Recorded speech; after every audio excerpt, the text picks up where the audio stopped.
Halo,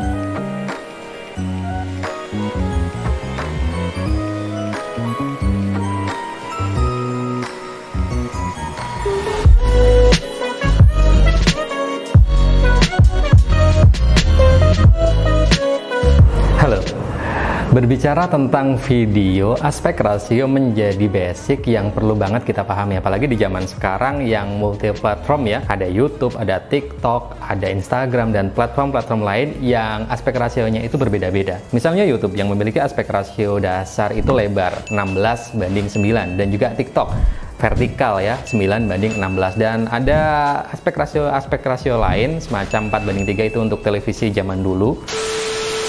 Kemudian film itu biasanya pakai aspek rasio 2:35:1. Lalu apa sih sebenarnya aspek rasio itu dan seberapa pentingnya dalam pembuatan video kita? Sederhananya, aspek rasio ini merupakan perbandingan antara lebar dan juga tinggi dari frame video kita. Jadi aspek rasio ini akan menentukan bentuk dari frame video kita. Misal aspek rasio 1:1.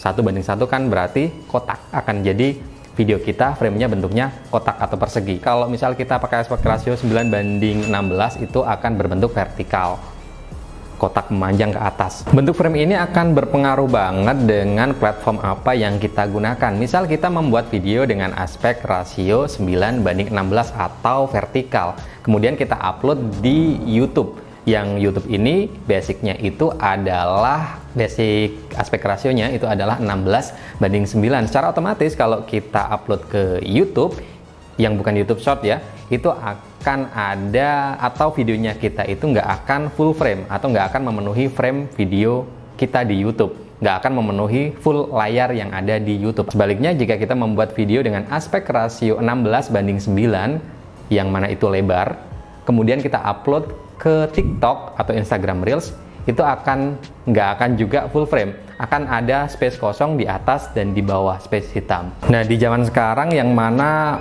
platformnya ini banyak banget ya, ada YouTube, ada Instagram, ada TikTok, dan kita banyak pilihannya, kita punya masing-masing akunnya di situ, dan ketika kita membuat konten, ya tentu saja kita pengennya konten ini bisa masuk ke YouTube, bisa masuk ke TikTok, bisa masuk ke Instagram juga. Tentunya kita harus menyiasatinya. Kalau kita nggak memahami tentang aspek rasio ini, ya kita nggak akan bisa maksimal di platform-platform tersebut, karena memang basic dari aspek rasionya itu berbeda-beda. Format aspek rasio itu juga lumayan banyak ya, ada 16:9, 19, 1:1, 3:4, 4:5, 21:9, berapa lagi 2:1, 2:35:1, banyak lah pokoknya. Terus aspek rasio mana yang harus kita pilih? Ya jawabannya tergantung dari platform apa yang kita gunakan. Misal kita mau upload di TikTok, di Instagram Reels, di YouTube Shorts, kita bisa menggunakan aspek rasio 9:16 ya, walaupun kalau kita pakai aspek rasio lain juga tetap bisa upload ke situ. Cuman karena ada croppingnya atau nggak bisa full frame ya, otomatis kita nggak bisa memanfaatkan seluruh frame yang ada di TikTok atau platform tersebut. Tentunya akan lebih baik kalau kita bisa memenuhi framenya, akan lebih maksimal seperti itu. Dan misal kalau kita mau upload untuk YouTube, kita bisa menggunakan aspek rasio 16:9, atau kita juga bisa menggunakan aspek rasio lain yang lebar semacam 21:9, 2:35:1 juga bisa. Format aspek rasionya itu kan banyak ya, sedangkan kalau kita merekam video menggunakan handphone semacam ini itu biasanya akan otomatis aspek rasionya adalah 16:9 kalau seperti ini. Kalau seperti ini ya 9:16. Lalu bagaimana kalau kita mau aspek rasio lain untuk video yang kita buat? Ya tentu saja kita masih bisa merubahnya di editing. Kita juga perlu menyiasatinya saat merekam videonya, saat proses perekaman videonya, karena aspek rasionya ini berbeda dari aspek rasio yang disediakan sama HP. Tentunya kita juga harus hati-hati. Kita bisa menyiasatinya dengan menggunakan aspek rasio yang mendekati aspek rasio yang mau kita bikin. Misal kita mau bikin aspek rasio 2:35:1 atau aspek rasio lebar. Aspek rasio buat film ya kan lebar banget ya, sedangkan untuk aspek rasio yang ada di handphone kan 16:9. Kita bisa menyiasatinya dengan merekamnya seperti ini atau landscape 16:9. Nah tentunya kalau kita merekam seperti ini nantinya akan ada cropping di atas dan di bawah. Untuk menyiasati itu kita bisa menggunakan marker atau menambahkan marker sebagai penanda yang nantinya akan terpotong. Selain itu, kita juga bisa menggunakan fitur dari aplikasi tambahan semacam Open Camera, aplikasi kamera tambahan untuk merekam videonya.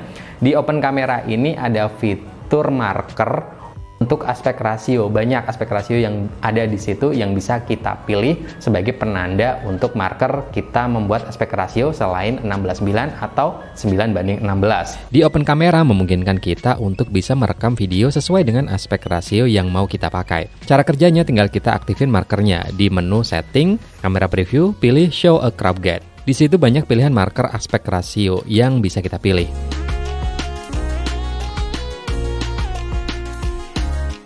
Kalau sudah kita pilih, akan ada garis warna kuning sesuai aspek rasio yang mau kita pakai. Garis ini bisa kita jadikan garis pembantu agar kita bisa pas menempatkan objek kita. Bisa juga untuk membantu menyesuaikan frame dan komposisi gambar kita. Tinggal kita sesuaikan di editingnya ya, aspek rasio yang kita rekam, kemudian kita ubah menjadi aspek rasio yang kita mau di editing. Nah, kalau misal kita mau mengeditnya di handphone, banyak juga aplikasi-aplikasi yang sudah menyediakan semacam aspek rasionya tinggal kita pilih aja sesuai yang kita mau. Misal mau 235:1, misal mau 1:1, misal mau aspek rasio lainnya juga di situ sudah disediakan. Di KineMaster kita tinggal membuat project baru dan di situ langsung ada pilihan berbagai aspek rasio. Tinggal kita pilih yang mana yang mau kita pakai. Kita pilih menu pan and zoom. Double klik pada bagian preview dan otomatis video akan memenuhi layar aspek rasionya. Jika kita mengeditnya di VN, kita tinggal buat project baru. Pilih footage kita dan di bagian atas dari aspek rasio asli kita tinggal ganti aspek rasionya sesuai pilihan. Secara otomatis video kita akan memenuhi layar sesuai aspek rasio yang kita pilih. Kalau kita mengeditnya di CapCut, kita buat project baru, pilih file yang mau kita ganti aspek rasionya. Kita pilih edit dan pilih pangkas. Di situ kita tinggal pilih aspek rasio yang mau kita pakai. Kita bisa menyesuaikan layarnya dan video kita sudah berubah aspek rasionya. Oke, itu tadi pembahasan yang cukup sederhana untuk pentingnya aspek rasio dalam pembuatan video kita. Dan buat teman-teman yang berminat untuk belajar lebih dalam lagi tentang videografi, saya ada kursus mobile videografi, mulai dari mengkonsep videonya, kemudian pengambilan gambar, setting HP-nya kayak gimana untuk pengambilan gambar yang lebih maksimal, kemudian editingnya kayak gimana. Itu ada kursus mobile videografi, saya bekerja sama dengan Bardi Smart Home. Teman-teman yang mau ikutan bisa join di sini untuk video lengkapnya. Selain mengikuti kursus, peserta kursus juga diajak untuk mengikuti kompetisi video menggunakan smartphone dengan total hadiah 9 juta rupiah untuk 3 orang pemenang setiap bulannya. Setiap bulannya ada kompetisinya, lumayan banget kan? Dan tentunya teman-teman atau peserta juga akan mendapatkan produk-produk dari Bardi pastinya. Oke, cukup sekian untuk pembahasan kali ini. Semoga bermanfaat. Terima kasih dan sampai jumpa di video selanjutnya.